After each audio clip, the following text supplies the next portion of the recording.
Have you ever been so tired but your brain still won't shut up? Like your body's sitting there doing nothing, but inside your head it's a full-blown group chat. 5 TikToks playing at once, an anxiety podcast in the background, a random memory from 2019, and one tab's playing music but you can't figure out which one. That's not laziness or weakness. That might be overstimulation, brain fog, dopamine burnout, anxiety, attention fatigue, emotional exhaustion, all the invisible stuff that nobody sees. But somehow you're expected to just focus? Like your brain isn't currently running 47 apps in the background? And the scary part is, most people don't realize their brain is overloaded until it starts feeling broken.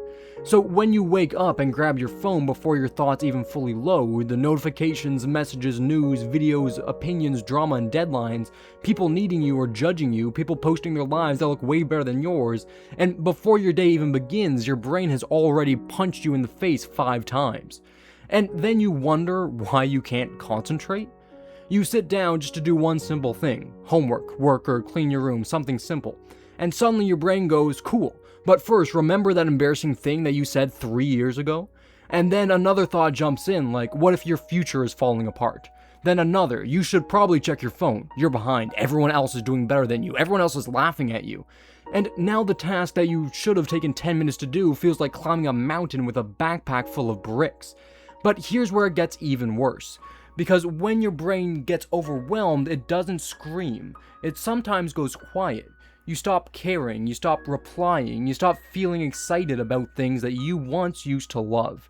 You stare at a screen not because it's fun, but because silence feels too loud.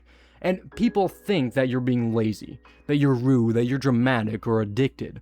But really, your nervous system is just standing in the corner with its hands on its knees like, I can't keep doing this anymore. Think about how insane modern life is.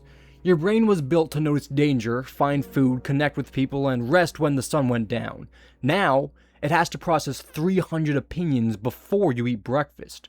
Compare your life to strangers, respond instantly to everyone, plan your future, heal your trauma, stay productive, look good and funny and be available, and somehow still get 8 hours of sleep at night? That doesn't make sense. No wonder your brain feels like a laptop fan about to explode. And the saddest part is that you start blaming yourself for the symptoms of a system that overloaded you. And you say, why can't I focus? But maybe your attention isn't broken. Maybe it's been stolen a few times, a few too many times. You say, why am I so tired? But maybe you're not tired from doing too much. Maybe you're tired from absorbing too much. You say, why don't I feel like myself anymore? But maybe your real self is buried underneath all of that noise. Because every scroll, notification, and argument, every comparison, every little hit of dopamine is like opening another tab. And at first it feels harmless. One tab for entertainment, another for school, your future, your insecurities, that one person who left you undelivered, your body image, your parents' expectations, one for money, one for the version of you that you thought you'd be by now. And then one day, your brain freezes. Not because it's defective, but because no machine runs well with 47 tabs open. So what do most of us do when we're feeling overwhelmed? We open another tab. We feel anxious, so we scroll. We feel lonely, so we scroll. We feel behind, so we watch people who seem like they're ahead. We feel empty, so we look for something to fill the silence. But the thing that you use to escape the noise can become part of the noise itself. And that's the trap. Your brain asks for rest, so you give it stimulation. It asks for peace, so you give it content. It asks for connection, and you give it comparison. And slowly, your mind becomes a room where every object is screaming for your attention. But here's the truth that nobody tells you. You don't need a new personality. You need fewer tabs open. You don't just need to become a perfectly disciplined robot who wakes up at 5 a.m., takes ice baths, journals for 3 hours, and eats sunlight.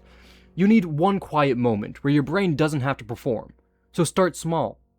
Put your phone across the room for 10 minutes. Walk without your headphones for once. Sit with boredom long enough for your mind to breathe. Write down the thought that keeps looping inside of your head. Cancel one unnecessary input, argument, one app, expectation, one fake emergency. Because peace doesn't always arrive at some beautiful, magical life transformation. Sometimes peace is just closing one more tab, and then another, until you finally hear what's been playing underneath all that noise. Maybe it's grief, maybe it's fear, Maybe it's loneliness. Maybe it's the part of you that's been trying to say, I'm exhausted. Please stop pretending that I'm okay. And when you hear that voice, don't shame it. Listen to it. Because your brain isn't broken. It's been trying to protect you in a world that never stops refreshing. So tonight, before you open another tab, ask yourself, what would happen if I closed one? Not your whole life. Not every single problem that you have, but just one tab. One notification or comparison. One worry that you can't solve at midnight.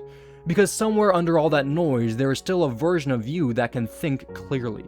A version of you that can breathe. A version of you that doesn't need to be constantly entertained to feel alive. Your brain doesn't need more music playing in the background. Sometimes, it needs silence long enough to remember its own song.